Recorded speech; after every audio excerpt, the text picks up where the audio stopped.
Imperial narrative managers always try to make peace seem unnatural. I've been ranting all week about the shocking war with China propaganda escalation in Australian mainstream media, and I feel like I could easily scream about it for another month without running out of vitriol for the disgusting freaks who are pushing this filth into the consciousness of my countrymen. One really can't say enough unkind things about people who are openly trying to pave the way toward an atomic age world war. In a remotely sane society, such monsters would be driven from human civilization and die cold and alone in the wilderness, with nothing but their bloodlust to keep them company.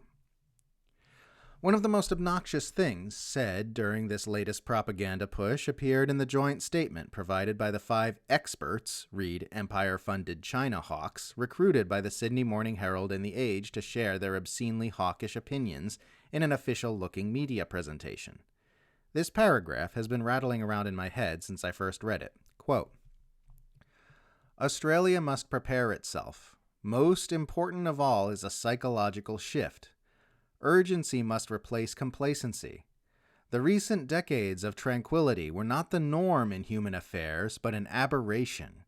Australia's holiday from history is over. Australians should not feel afraid, but be alert to the threats we face, the tough decisions we must make, and know that they have agency. This mobilisation of mindset is the essential prerequisite to any successful confrontation of China. End quote. Do you see what they're doing there? These professional China hawks are explicitly trying to frame peace as a strange aberration and war as the status quo norm. They're saying Australians require a psychological shift and a mobilization of mindset from thinking peace is normal and healthy to thinking war is normal and healthy. Which is, of course, ass backwards and shit-eating insane. Every normal, healthy person regards peace as the default position and violence as a rare and alarming aberration, which must be avoided whenever possible. We know this is true from our normal human experience of our own personal lives. None of us spend the majority of our time getting into fistfights, for example. Anyone who spends most of their waking life physically assaulting people has probably been locked up a long time ago. If you have ever been in a fistfight, you will recall that it was experienced as a rare and alarming occurrence, and everything in your body was screaming at you that this was a freakish and unnatural occurrence which must end as quickly as possible the entire time. In healthy people, violence is experienced as abnormal, and its absence is experienced as normal. This normal, baseline position is what Imperial narrative managers spend their time trying to psychologically shift everyone away from, propagandizing us instead into accepting continuous conflict and danger as the norm.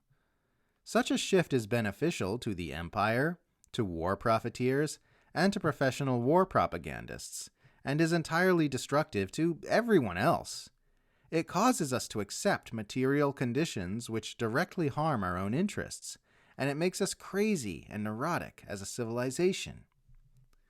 You see it all the time, though, like whenever there's a push to withdraw Imperial troops from some part of the Middle East they've been in for years, or the slightest discussion of maybe not raising the military budget this year, or skepticism that pouring weapons into a violence-ravaged part of the world is the wisest and most helpful thing to do.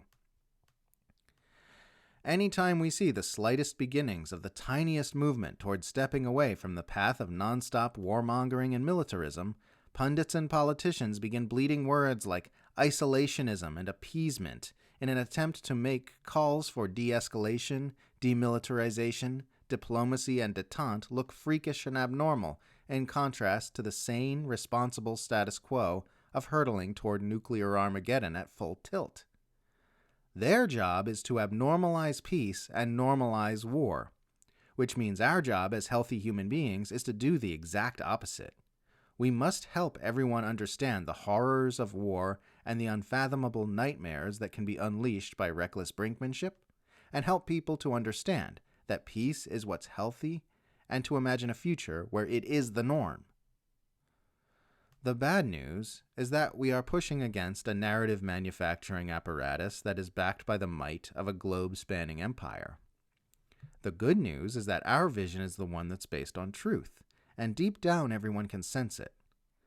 All we need to do is get people viewing peace as normal and war as abnormal, and remind people of what they already know inside.